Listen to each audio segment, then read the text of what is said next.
Ojalá que las manos del Paraguay estén en manos de mujeres en el 2023. No tengo luego dudas que acá están. De acá sale la próxima De aquí presidenta. sale la próxima presidenta. Es mucho más fácil ponernos de acuerdo entre nosotras que entre los compañeros. Totalmente. Eso es. Y espero que aparte eso... podemos caminar y mascar chicle. Ustedes solamente pueden hacer una cosa. Nosotros podemos hacer 2 o 3. Brindamos por eso.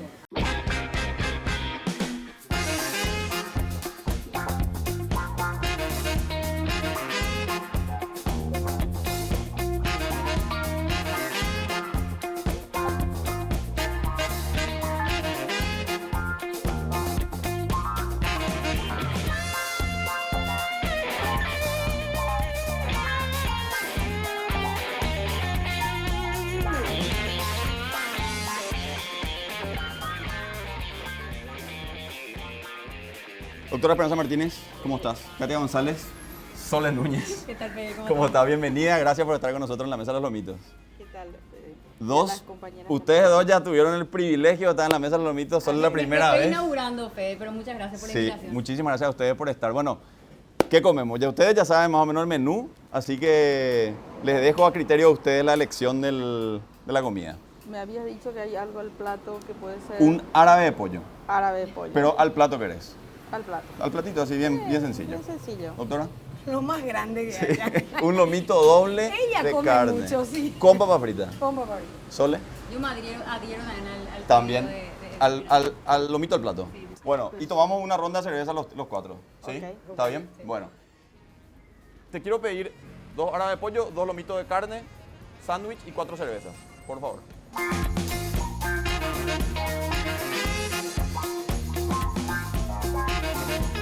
En esta nueva temporada de Lomitos y Leyendas tenemos todo el sistema de iluminación instalado gracias a Luminotecnia, que instaló un sistema de luces inteligentes que podés usar la aplicación correspondiente para poder cambiar la ambientación del lugar gracias a estas luces inteligentes. Podés cambiar el color y la intensidad de las luces, podés poner unos tonos más cálidos para ambientar tu espacio de tu casa u oficina, o también unos tonos bastante más fríos, como este azul, por ejemplo, que está tan bueno, y que podés de esta manera cambiar todos los colores y la ambientación de tus espacios.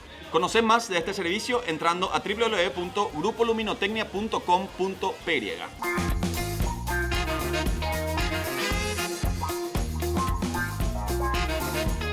Bueno, ¿cómo estamos en ese escenario político que de alguna manera está tan enturbiado por momentos, pero por otro lado significa también una oportunidad interesante para la oposición de hacer frente al proyecto de la ANR que viene con todo aparentemente para el 2023? Creo que las tres estamos en el mismo sentido y toda la oposición de buscar la unidad y poder acordar una hoja de ruta que nos permita llegar, ganar, gobernar y hacer cambios en el Paraguay. O sea, este país ya no da más, este país está al borde de una catástrofe. La gente en la calle reclama las cosas más básicas, no hay empleo, no hay salud, no hay educación, sube el pasaje, el transporte de mala calidad, la crisis de la pandemia que empeoró todo eso, y la gente está harta de la corrupción, de la inutilidad, del desempeño de los funcionarios públicos que hace más de 70 años están en el gobierno. Tenemos que hacer más allá de nuestras diferencias personales, etcétera, y llegar con una candidatura, una chapa presidencial que sea la que tenga las mejores condiciones para ganar y que después, sean quien sean las personas, empujemos todos. Sí, de igual manera, yo creo que hoy el Paraguay nos interroga a todos. ¿Qué queremos para nuestros hijos? ¿Qué queremos para las personas que amamos? ¿Qué queremos para aquellos que están lejos porque fueron expulsados por falta de oportunidades? Es el Paraguay el que termina interrogándonos a nosotros desde nuestras militancias sociales, gremiales, políticas, pero también a la ciudadanía. Es por eso el desafío de que hoy nos coloca en un lugar, en una frontera donde hay que dar pasos gigantes. Y todavía el compromiso es doble, porque realmente nosotros tenemos que generar un proyecto político que recupere la confianza en la ciudadanía. Harta de la clase política, entonces si nosotros no somos capaces de dimensionar que como primer punto está convertirnos en una alternativa no solamente ser oposición, sino ser una alternativa a un modelo de Estado. Y eso conversamos nosotros y por lo menos en el discurso creo que hay esa voluntad. Ahora bien, hay que materializar ese discurso, que también es un desafío, y que irán creando, no hay que tampoco, digamos, consternarse demasiado. Por el camino van a quedar probablemente gente que traicione la causa, gente que eventualmente no acompañe del todo, pero lo importante es ir construyendo. ¿Sole coincidís con esa visión? Totalmente, coincido además, Fede, que estamos en un punto de inflexión en nuestra historia democrática. Yo veo como que estamos cerrando una primera transición democrática donde conquistamos muchas cosas, entre ellas la libertad. La democracia nos lleva a las urnas, pero esa democracia no se transformó en una democracia sinónimo de calidad de vida para la gente, de instituciones sólidas que permitan resolver las problemáticas que encontramos o que encuentran los ciudadanos, que encontramos los ciudadanos de a pie en el país. Y eso hace un llamado a la clase política y nos hace un llamado también a todos, ¿verdad? Pensar cómo concertamos, no solamente de palabra, sino crear un proyecto país que sea consistente, un proyecto político que no solamente se concentre en ganar elecciones, porque eso no es suficiente. Acá tenemos que discutir y debatir cuál es esa reforma al sistema de salud que necesitamos, quiénes son las personas que pueden liderar la implementación de una reforma que sea efectiva y que sea eficiente en el lapso de tiempo que tenemos. ¿Cuál es esa visión país que tenemos a 10, 15, 20, 30 años? Dejar de ser cortoplacistas en un país que padece y sufre todos los inconvenientes que vemos día a día, un transporte público que no funciona, infraestructura que no es capaz de garantizar acceso a agua y electricidad en un país con enormes recursos y potencialidades. Y hoy existe como ese divorcio, esa falta de sintonía entre una práctica política, una forma de hacer política que no se condice con las necesidades del país, pero por sobre todo con el potencial que tenemos. Pero ¿a qué distingue el escenario político electoral de hoy versus a los anteriores que hemos tenido? Porque da la sensación como que si bien el oficialismo está debilitado luego de una pandemia, ellos se muestran muy fortalecidos, pero creemos que después de una pandemia por lo menos no van a salir tan airosos. Pero la oposición por su lado tampoco se muestra muy articulada. Bueno, entonces, ¿qué distingue este episodio electoral de los anteriores? Bueno, en primer lugar, cuando queremos, yo siempre creo que los comunicadores tienden un poco a juzgar la dinámica de la oposición espejándonos en la dinámica colorada. Entonces parece que todo es un desastre y que no hay articulación y que... ¿Por qué? Porque ustedes están queriendo que nosotros tengamos esa dinámica que tiene hoy el Partido Colorado y el que nos tiene, digamos, en el atraso hace 70 años. Nosotros partimos de nuestras diferencias y hay que reconocer y valorar esas diferencias. Somos diferentes, pero tenemos que ser lo suficientemente maduros para trabajar en nuestras coincidencias, para posicionar justamente aquello que nos une. Así que yo veo mucho más unida a la oposición, veo muchas más candidaturas que las que antes se animaban, veo mucho menos arreglo de cúpula. Hay cosas diferentes que se están dando, por lo menos esa es mi visión y mi esperanza también, ¿verdad?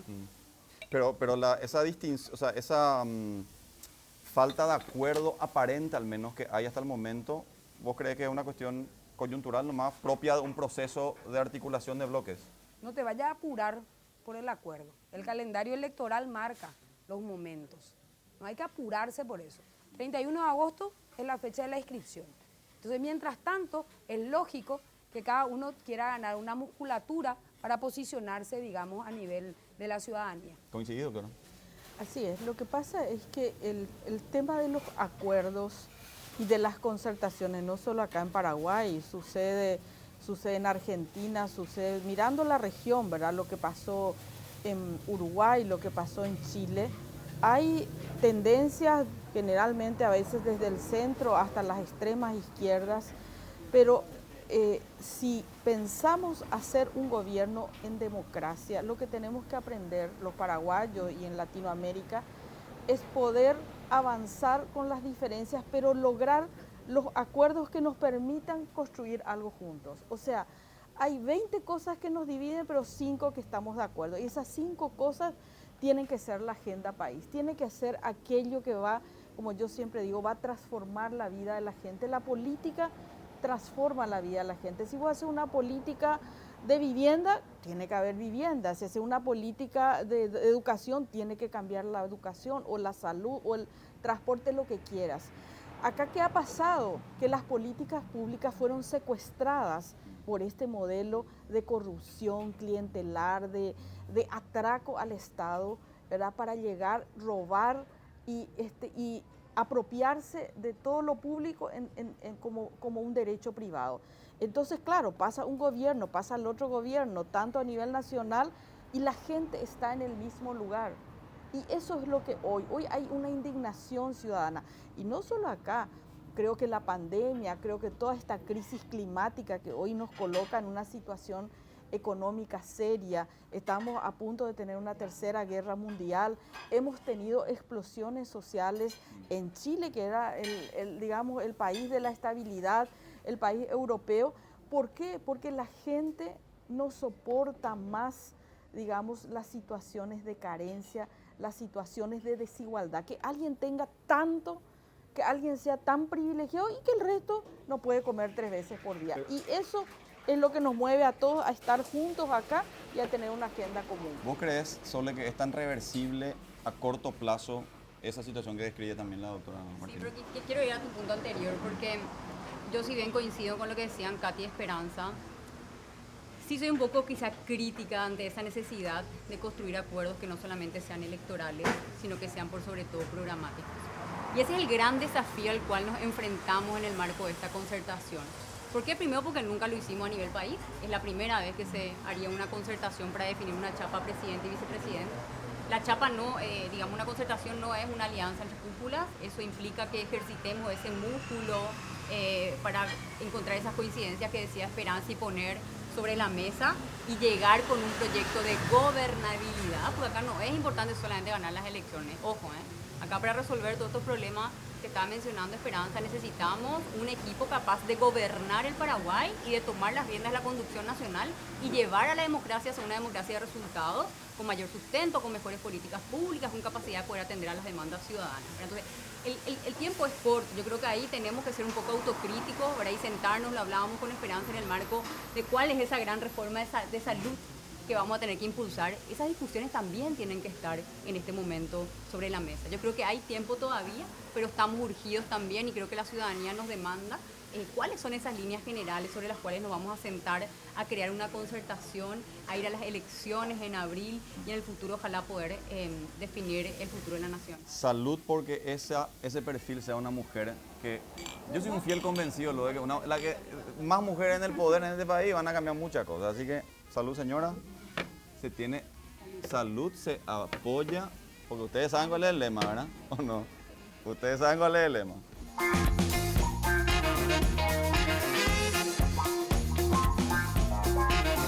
Pues que depende que exista ese entendimiento. Yo sé que es un proceso, yo sé que porque eso es lo lógico que sea así, ¿verdad? Porque cada nucleación política tiene sus aspiraciones y sus convicciones, digamos.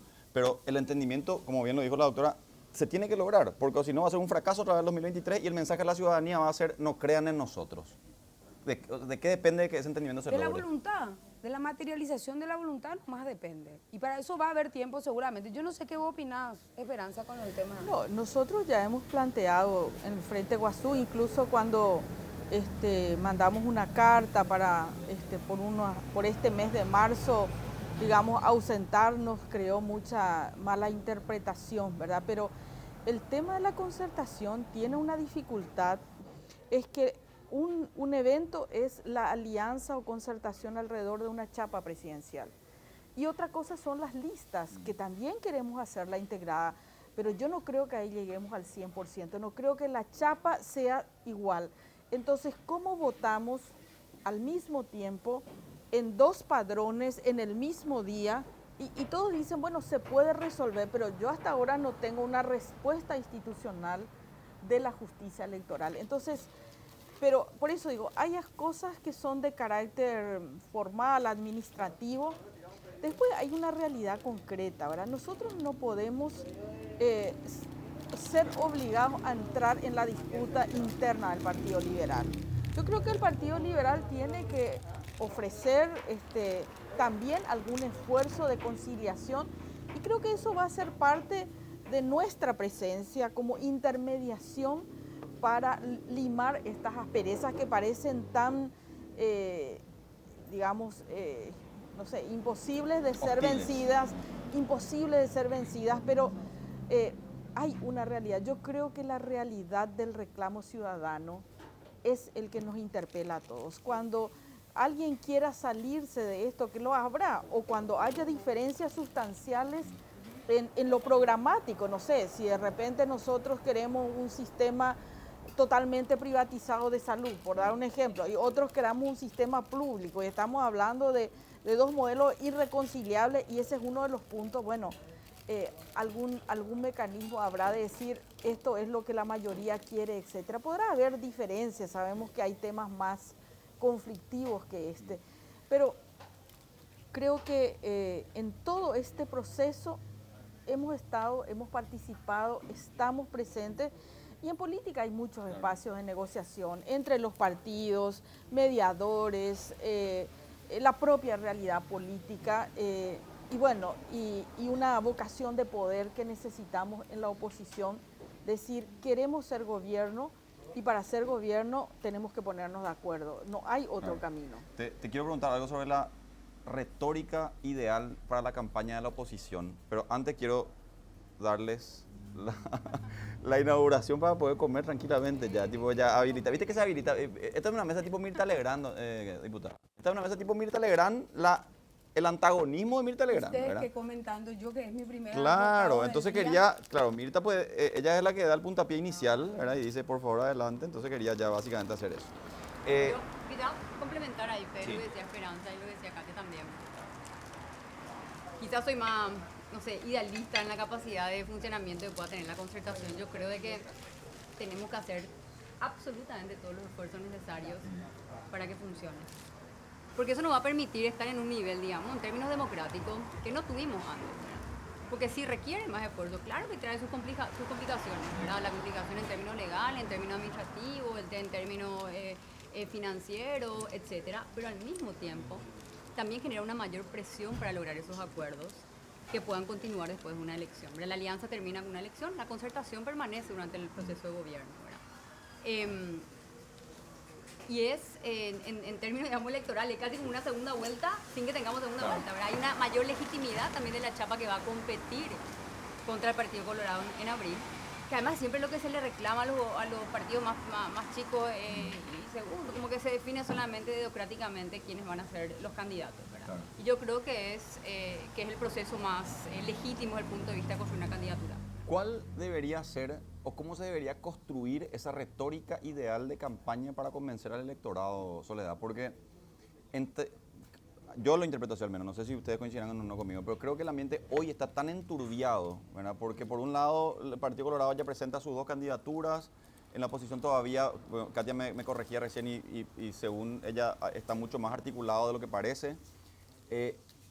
Pero llevando eso a la narrativa de la campaña de la oposición, ¿convendría otra vez insistir con el discurso de no al crimen organizado vinculado al poder político, vinculado específicamente a Horacio Cartes como se mantuvo en las últimas dos elecciones? ¿O es momento ya de innovar también en el relato del discurso de la oposición? Es que son ambas cosas, Fede, ¿verdad? Yo creo que es categórico que acá en Paraguay necesitamos tener políticas de combate al crimen organizado mucho más efectivas de las que hemos tenido en los últimos años. La protección de nuestras fronteras que han estado difusas, una coordinación regional también, porque digamos, el crimen organizado solamente en Paraguay, ahí articulándose solo no va a ser suficiente. Hay un montón de cosas que quedan pendientes en materia de combate al crimen organizado. Y después, por supuesto, también hablarle al ciudadano acerca de sus dolores, de cómo el Estado paraguayo va a atender sus dolores cotidianos, el dolor del ciudadano que se va a un hospital, a un centro de salud, a una unidad de salud familiar y no encuentra medicamentos, el dolor del ciudadano que tiene que padecer 2, 3 horas de tránsito en un transporte público precario para irse porque las ciudades no están bien planificadas. El ciudadano al que se le corta la luz o que no tiene agua potable. Tenemos pero importantes ciudades que tienen graves problemas en términos de provisión de agua potable, de electricidad, de infraestructura pluvial, entre muchos temas. El Estado tiene que resolver esos problemas y también tenemos que contarle al ciudadano cómo lo vamos a hacer, de qué manera vamos a atender esas necesidades que hoy están padeciendo. Sí, porque parte de la magia de convencimiento a la ciudadanía de la oposición va a radicar en eso, ¿verdad? Entonces, de repente, ¿cómo hacer para que la gente pueda volver a, no sé si volver a creer, pero creer definitivamente en la oposición como una alternativa? Yo creo que la oposición tiene la obligación de explicarle con mucho detalle a la ciudadanía, y no porque no lo sepa, sino porque tenemos un relato, la obligación de establecer un relato, porque el Paraguay pospandemia no puede continuar siendo el mismo a nivel de burocracia estatal, una burocracia estatal que conspira contra todos los derechos humanos más fundamentales, que ha desnudado nuestra fragilidad institucional, que por sobre todas las cosas hace que la impunidad sea la regla, ¿verdad? Porque el problema del Paraguay radica en la impunidad. Y una de las cuestiones que tenemos que revisar en ese relato, o en esa retórica que vos decís, no puede permanecer ausente quién constituye hoy un peligro para la democracia. Los que creemos en la democracia, en la república, en la división de poderes, en la cercanía de las libertades y los derechos, no podemos olvidar que hoy en el Paraguay existe un proyecto totalitario. Y ese proyecto totalitario es Horacio Cartes, de copamiento institucional. Un Estado en donde cree que todos somos súbditos y empleados y él es el patrón. Entonces, nosotros no podemos negar en el discurso de dónde partimos también como un elemento de unidad. Porque acá, en serio, esto no es algo así que uno dice nomás, no es un relato, es la realidad que vivimos hoy en la Cámara de Diputados, en la Corte Suprema de Justicia, en el Jurado de Enjuiciamiento de Magistrados, en el Consejo de la Magistratura, en el Ministerio de Salud, en la Fiscalía. O sea que hoy tenemos un enemigo común y eso hay que identificarlo y hay que ponerlo. Por supuesto que los proyectos y los programas seguramente que tienen que ser explicados de una manera sencilla, porque ¿para qué queremos ser poder? Tenemos que saber qué vamos a hacer con la salud, cómo gestionamos la educación, qué es lo que queremos para la modernización del Estado. Hoy tenemos un nivel de malgasto público que está cotizado en 1.600 millones de dólares. Lo que prestamos en pandemia es lo que nosotros malgastamos. Entonces, lo primero que hacer es ordenar la casa, es ordenar ese presupuesto que hoy permite una fuga de 1.600 millones de dólares.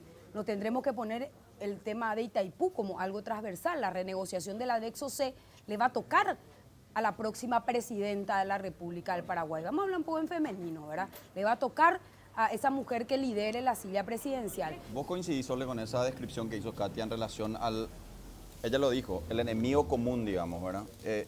Sabiendo que, sobre todo en tu situación, sabiendo que de alguna manera yo sé que el hecho de haber sido parte de un gobierno no te hace, digamos, ser una persona que le rinde favores o que le tiene que deber favores. Pero, ¿vos coincidís con esa descripción que hizo ella? Yo lo dije públicamente, Fede, en muchísimos medios. Es un grupo de poder. A todos los grupos de poder el Estado tiene que poder ponerles límites. Y es un tema que también se disputa en el 2023. Y tenemos que pensar en cómo protegemos la democracia en su integralidad. Y esto tiene que ver con evitar que sean proyectos totalitarios los que vengan a copar el poder. Inclusive te valió reclamo por parte del sector cartista. Pero yo siempre fui sincera. A ver, reclamo, ahora nomás a veces tenemos memoria corta, ¿verdad? Pero reclamos también me valieron muchas veces estando en función de gobierno, ¿verdad? Cuando siempre fui sincera con mis opiniones, con los argumentos que tenía en todos los momentos que tomé decisiones difíciles también estando... Pero como que fuiste consistente dentro y fuera del cargo. Totalmente. Y lo hice siempre. Lo hice antes, lo hago ahora, lo voy a hacer en el futuro, donde sea que me toque estar. Pero te pregunto, en ese caso puntualmente, ¿te es complicado de repente administrar esa tensión que se puede llegar a generar, esa tensión política que se puede llegar a generar al momento de escucharle a un Bachi Núñez o escucharle a otro referente del cartismo que te exigen una especie de fidelidad al proyecto Cartes? Pero siempre pasó, Fede, eso. Esto no es ahora nuevo. Nadie me estaba en mi piel y estaba en mi cuerpo en el proceso, siendo independiente, ocupando un cargo político en un gobierno colorado. Siempre tuve presiones al respecto, porque no hice campaña política, porque no salía a afiliarme y ponerme el pañuelo, porque no utilizaba como una prebenda o para alimentar el sistema clientelar los programas de vivienda social, que me parecía algo inaceptable, que hay que romper con esa práctica a nivel nacional, ¿verdad? Tener que pensar que el ciudadano es un voto, entonces a ver cómo yo me consigo más votos dándole la ambulancia o dándole una vivienda o dándole un plan social para que de esa manera me retribuya en términos electorales. No puede funcionar de esa manera la República y no puede funcionar así los programas públicos, ¿verdad? En general.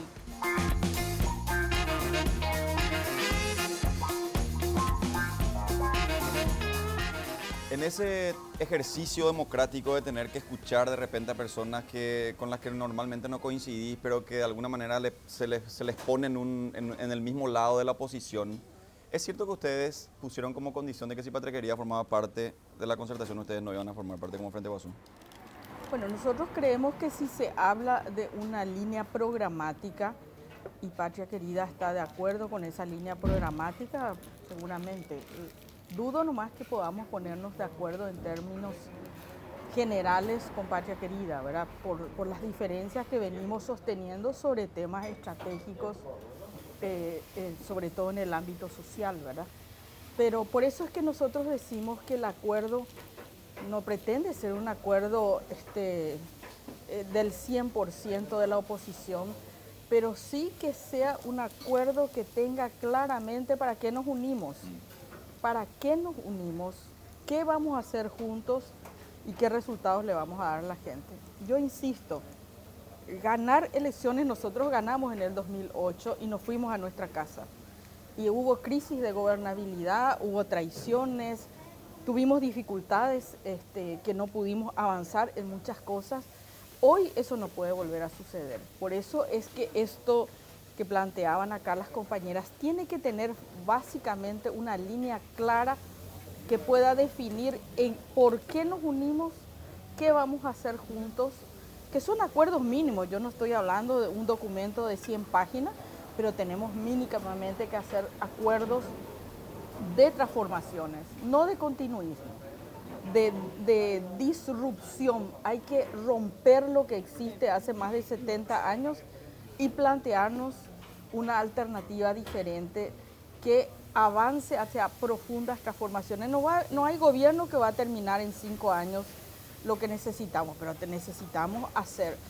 ¿Qué modelo de gobierno conviene al Paraguay de acá a los años siguientes? Un modelo como el que instaló Fernando Lugo en el 2008 con una clara impronta social, o un gobierno más como el de Cartes, que independientemente a las cosas negativas, digamos, que ambos gobiernos pudieron haber tenido, que priorizó y hizo prevalecer el aspecto de la dinamización económica, los índices macroeconómicos, mantener esos índices macroeconómicos, etcétera, etcétera. Sos demasiado generoso con Cartes. No, Nos robó el Metrobús 30 millones de dólares. Genial. ¿Y dónde es lo que está la dinamización de la economía? Nos robó con los viaductos chotos que hizo, nos robó y nos robó. Así que habrá hecho. Pero la bandera, genial. La bandera económica fue. Falacia. Pero bueno, de su empresa, él está o muy por lo bien. menos, o por lo menos el gobierno de la falsa efectividad en la gestión pública. Muy bien. Ponela así, no sé si coincidí conmigo o si querés hacer una declaración. En vivienda, discúlpenme, ¿verdad? Pero ahí yo tengo que defender lo que hicimos, ¿verdad? Más allá de todas las críticas que se pueden hacer en otros aspectos. Logramos una histórica producción, digamos, social de vivienda. Pero yo, quizá respondiendo a tu pregunta, Fede, son las dos cosas, ¿verdad? Acá parece nomás estamos medio de moda, cuando uno habla de programas sociales, ya dice, no, zurdo, vamos a ser Venezuela. Pero acá hay un gran porcentaje de la población que está viviendo en situación de pobreza, en situación de vulnerabilidad, que merece una atención desde el punto de vista de los programas y la política social. Después tenés todo un sector también emprendedor, dinamizador de la economía va a estar golpeada. Ojo, no va a ser fácil tomar las decisiones económicas a partir del 2023. Se necesita un verdadero patriota porque muchas de las decisiones no van a tener que ser populistas probablemente, ¿verdad? Para poder recuperar el impacto también que tenemos y que nuestra macroeconomía sufre desde la pandemia. Y ahí proyectar un país que sea competitivo, productivo, que la educación esté a la altura de los desafíos del siglo XXI y no en el atraso como hoy tenemos, ¿verdad? Que no se le venda una ilusión a los No tener un ingeniero agrónomo de adolescentes. ministro, por ejemplo. Por ejemplo, pero que no se le venda una ilusión, a los chicos que están yendo a la escuela, que puedan tener herramientas e instrumentos verdaderos para poder conseguir un empleo o para poder emprender un negocio del futuro. La gente quiere que sea fácil emprender.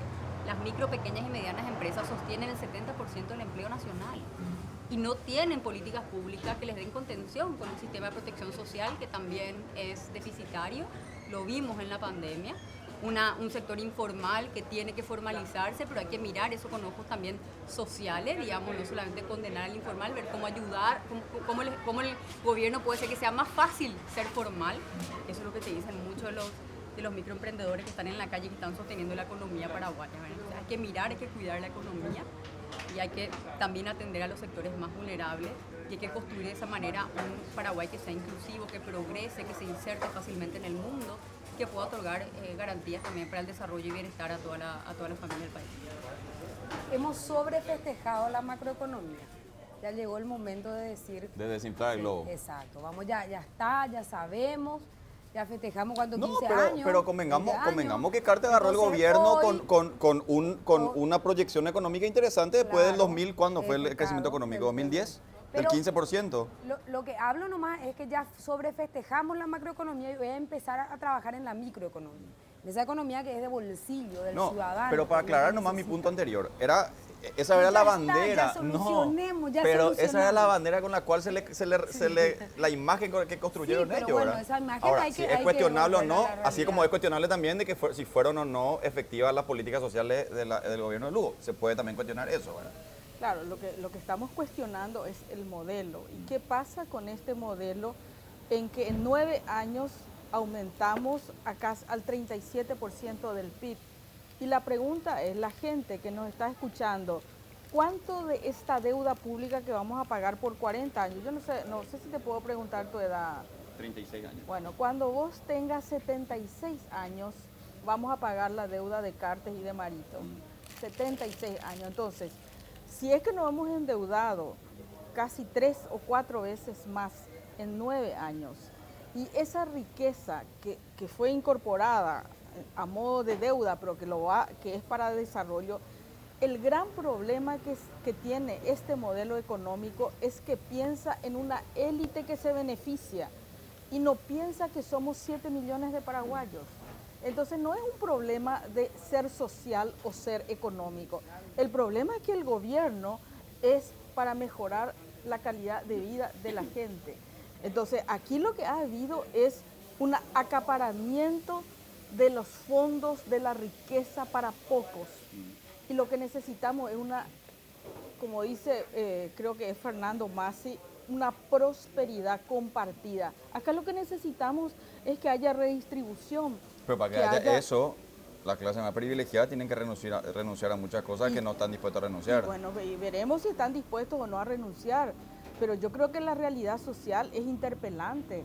O vamos a seguir pensando que vamos a tener mortalidad materna acá como uno de los indicadores más importantes. El parto es el elemento más fundamental. Tener hijos en el siglo XXI debería ser cero riesgo. Sin embargo, acá las mujeres se mueren porque no está el parto, porque no está el médico, porque dejémonos de joder. Entonces, las transformaciones económicas son para producir riquezas y para producir capacidad de empleo y trabajo, que es lo que nos va a hacer salir de la pobreza. No es de Copona, no es esas acciones pero pequeñas. La dinámica también tiene que ser salir un poco también del Estado nomás.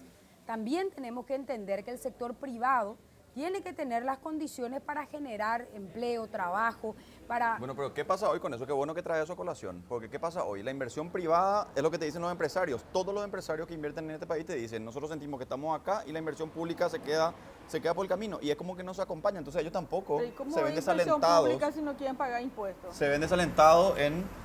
Ese es un buen punto. Y hay corrupción. ¿Cuánto es la fiscalidad de los países que invierten en infraestructura pública? Y me refiero a salud, a educación, a policía, a todo el resto.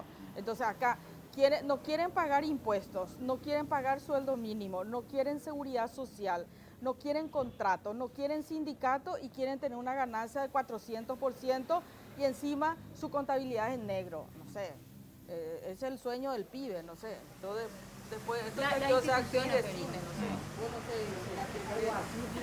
las instituciones tienen que ser capaces de resolver los problemas. Incluso hoy, ¿qué es lo que te argumentan en términos cuando se discute una reforma tributaria? Yo tampoco quiero pagar impuestos si se va a ir para la niñera de oro y para no sé quién que se va a gastar. Pero ese argumento no es tampoco válido, ¿verdad? Para sostener Ellos son los que una, sostienen a los bandidos. digamos, una cultura de no pagar impuestos que está muy, muy instalada también en Paraguay.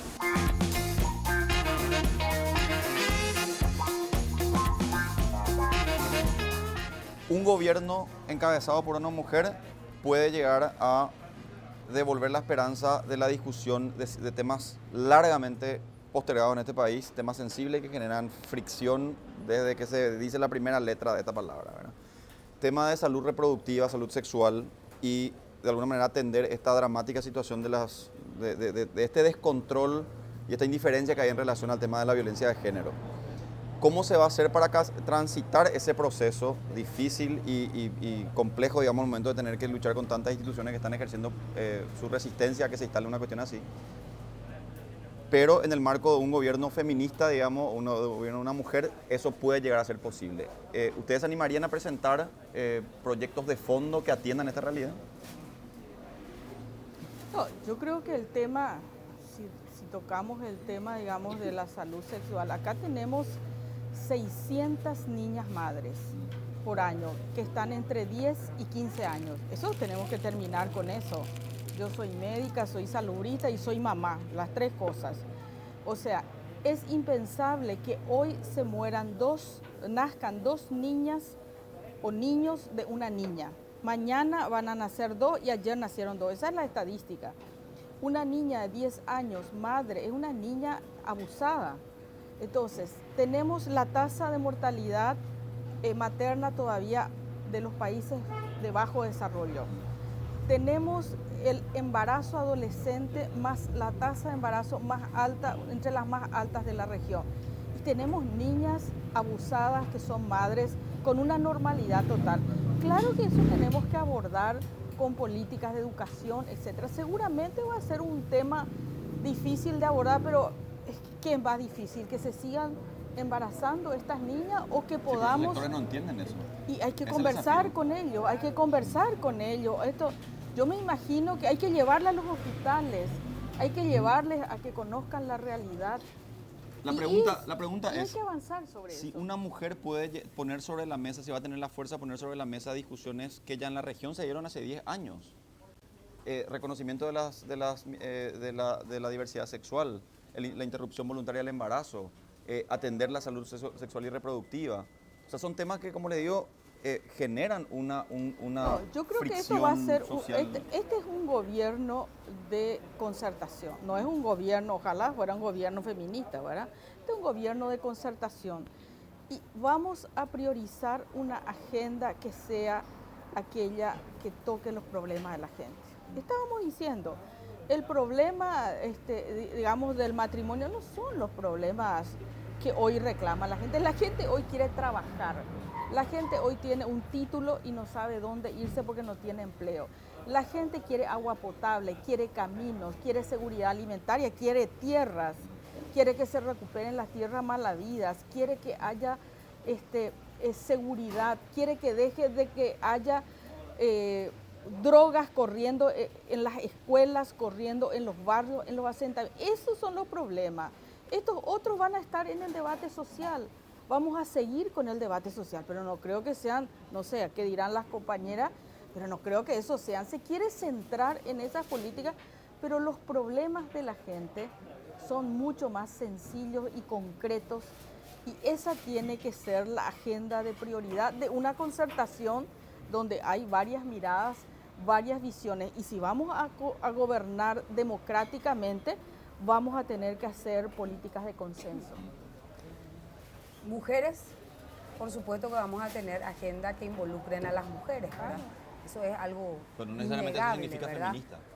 No, ¿qué es ser feminista? O sea, que definimos el feminismo porque tiene tantas definiciones, No, claro, ¿verdad? el feminismo movimiento, yo me soy considero hombre una y feminista soy porque un he luchado espectador. por los derechos de la mujer toda mi vida. Correcto, Yo me soy un considero espectador, una ¿verdad? feminista, Es ¿verdad? importante decir eso, yo Y soy un tengo mis espectador. posiciones, ¿verdad? Tengo mis posiciones. Yo no estoy a favor del aborto, por ejemplo, ¿verdad? Y a lo mejor hay otra persona que sí lo está, ¿verdad? Pero esas son más bien posiciones de pimponeo para saber un poco qué piensa un candidato o una candidata. Pero yo no creo que precisamente esa sea la agenda de la concertación. Claro, los temas Porque de que lo dividan. contrario, eso se va a abrir demasiado, Fede, y es una cosa ya No interminable, conviene instalar esos inabordable, temas. ¿verdad? Pero sí- yo soy feminista porque he luchado toda mi vida por los derechos de la mujer, porque creo en la mujer emprendedora y sostenedora de hogar, que hoy son más del 40% de las mujeres, porque hay una realidad que hay que abordar y esa realidad nos hace que tengamos que abordar políticas públicas. Hay una realidad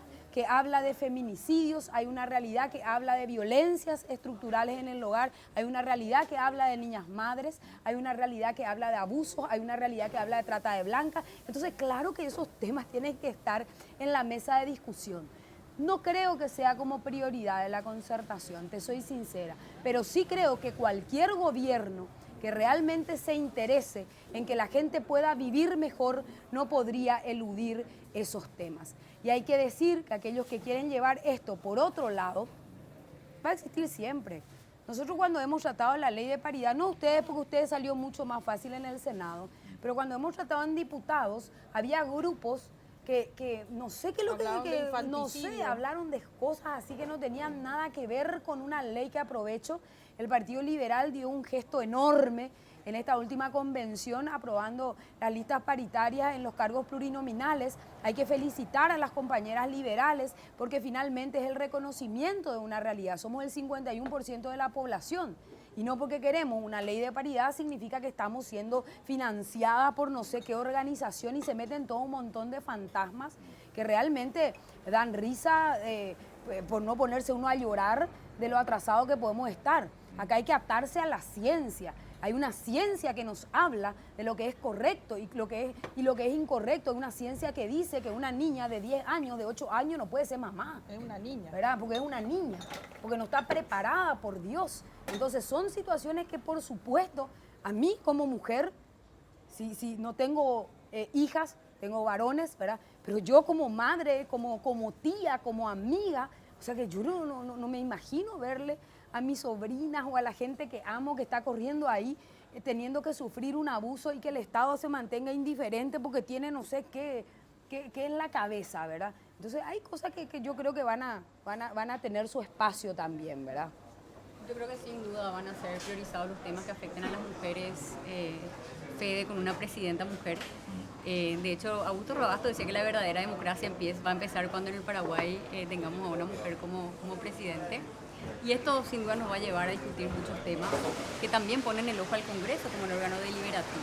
Acá un presidente puede tener una visión particular, pero jamás buscar imponer, sí puede tener ciertas agendas, pero yo coincido con lo que decía Esperanza, que son esos temas más sensibles los que probablemente van a copar la agenda de la concertación, en esos dolores que le afectan a gran parte de la ciudadanía y que tienen que ser la prioridad también en los próximos años. Si a mí me preguntaba un objetivo, 0 niñas madres, ojalá que en el próximo periodo de gobierno en Paraguay podamos cumplir con un objetivo de 0 Claro, pero niñas madres. al llevarlo eso al plano de los hechos, sabemos que es una cuestión cultural muy difícil de combatir y que eso es cierto, podemos cambiar el marco jurídico, podemos instalar todas las medidas que se puedan a través de las instituciones abocadas a eso, pero sabemos que es una cuestión muy compleja.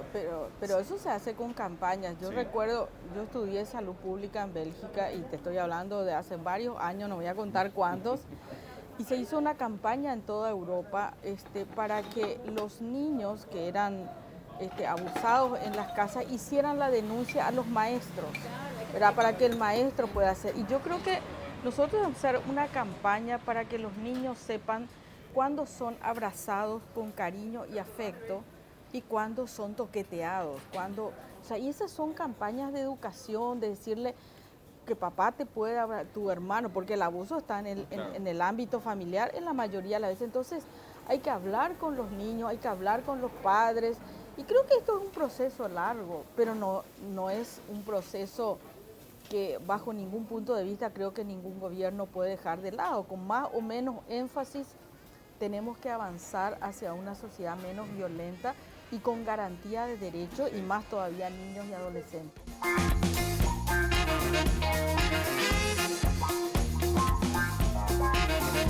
En caso de ser electas presidenta cualquiera de las tres, cómo se conformaría el gabinete, teniendo en consideración lo que está pasando en Chile, que es muy interesante. El gabinete de Boric, mayoritariamente mujeres, también se está replicando lo mismo en la constituyente, donde hay mayoría de mujeres, una diversidad étnica interesantísima, de edades, demostrando que los jóvenes en política también pueden ser eventualmente podrían ser una receta de hacer política de manera diferente, ¿verdad?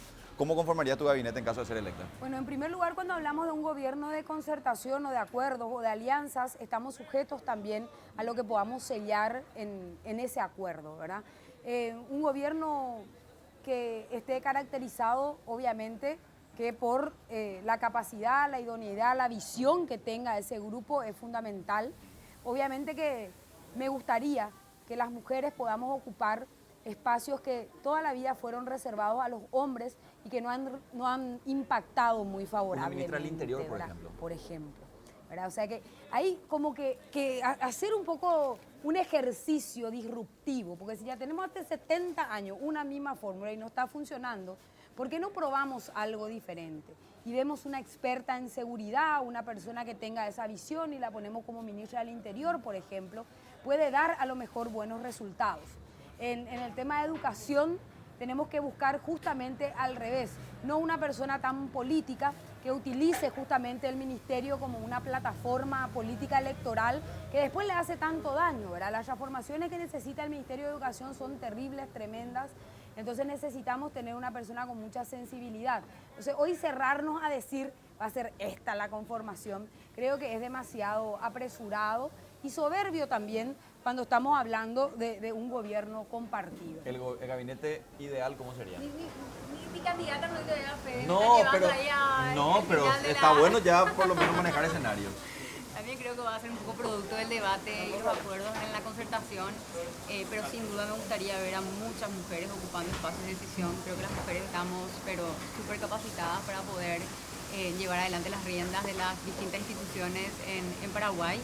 Y personas que sean íntegras, idóneas, con capacidad resolutiva, con un compromiso ciudadano, ¿verdad? Eso categóricamente va a ser parte del proceso de selección, creo, de cualquiera de las que estamos acá sentadas. ¿Serías ministra, por ejemplo, del gobierno de Katia o de Esperanza? Yo estaría donde el Paraguay me necesita, en todos los momentos. ¿Y ustedes podrían contar eventualmente con un perfil como...?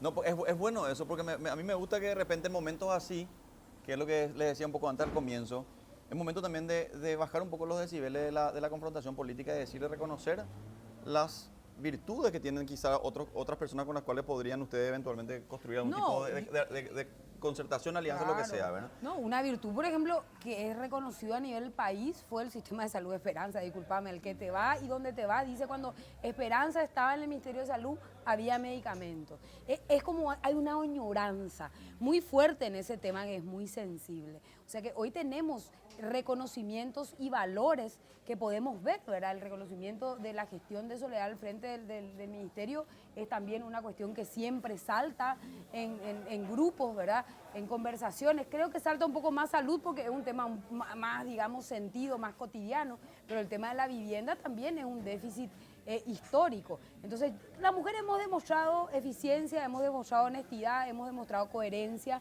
y creo que es el momento que, como nunca, que una mujer lidere los destinos de este país y como nunca la sociedad está preparada para eso. Porque yo recuerdo hace 15 años me candidataba para intendente y ponía 5 mujeres concejales liderando, porque en mi ciudad yo fui la primera mujer concejal.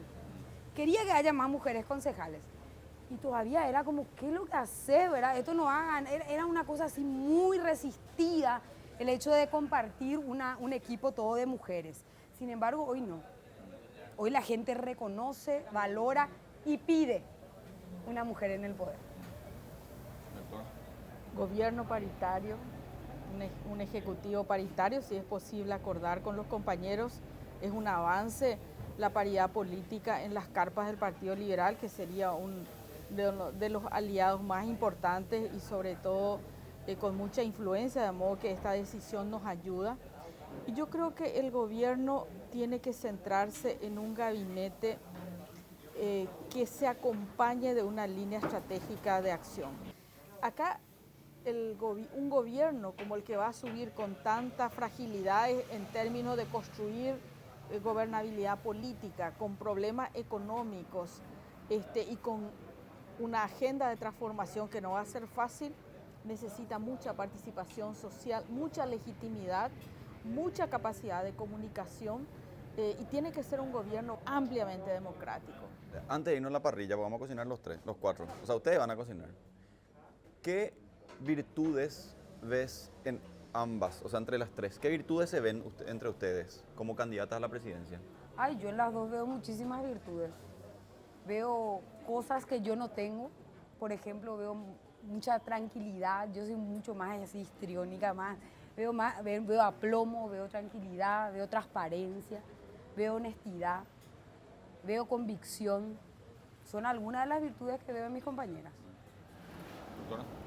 Bueno, yo ya he hablado de Katia en otros momentos, creo que ella representa un poco esa disrupción, esa fuerza política, esa necesidad también de interpelar. Ella es mucho más hábil en esas cosas que yo por carácter no tengo esas habilidades, pero es muy importante juventud, fuerza, honestidad, trabajo, porque veo que es muy trabajadora y sobre todo capaz de llevar adelante transformaciones, disrupciones que son necesarias en una sociedad tan conservadora.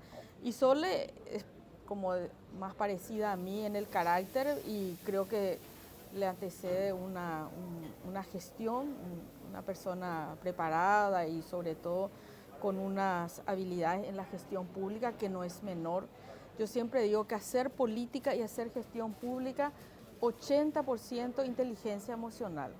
Cuando le estrangulás a alguien y cuando le sonreís y le decís, pero qué maravillosa idea, y cuando decís, ¿cómo no le estrangulo a este infeliz? Claro. Y te quedas callada y seguís adelante. O cuando golpeás la mesa y gritás y pones las cosas en orden. O sea, esos límites son muy importantes cuando uno tiene que tomar decisiones y sobre todo cuando tiene que manejar colectivos, ¿verdad? De modo que ojalá que las manos del Paraguay estén en manos de mujeres en el 2023. No tengo luego dudas que acá están.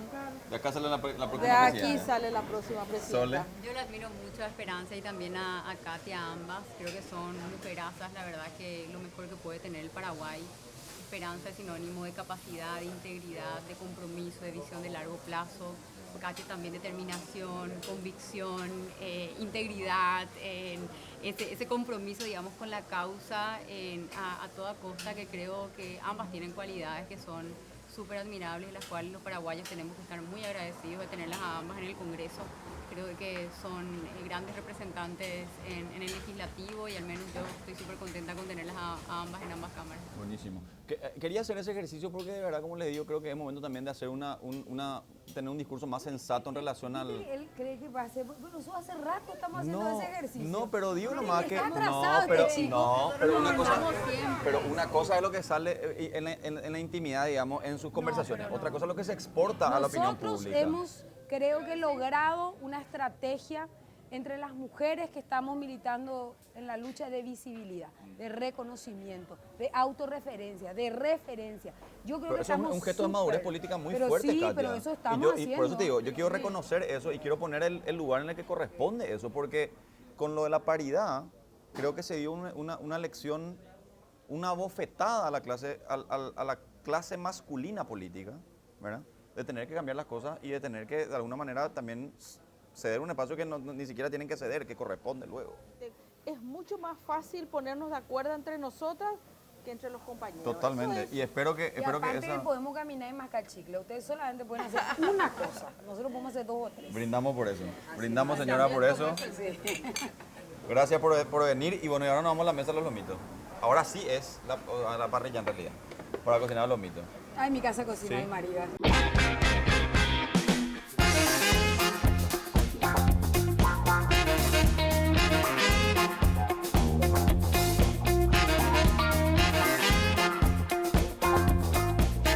No, Esperanza, el tuyo Ahí que estamos. está Bueno, después el fantástico. siguiente No, paso es ya está. el pan con el tomate. Y para comer, ¿verdad? Ay, obvio. No, vos le llevas a tu cliente después el... Yo llevo Ah, la pucha, No, pobre. no, qué tercero. más. Tercero. Bueno, ¿qué tengo que hacer ahora?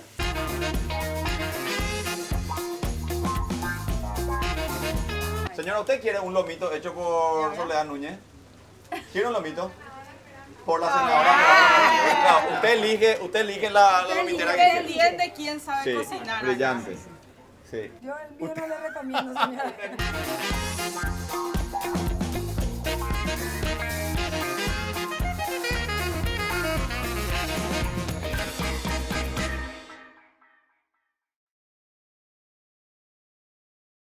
Por favor, El envasado. aplaudan. Aplaudan, por favor.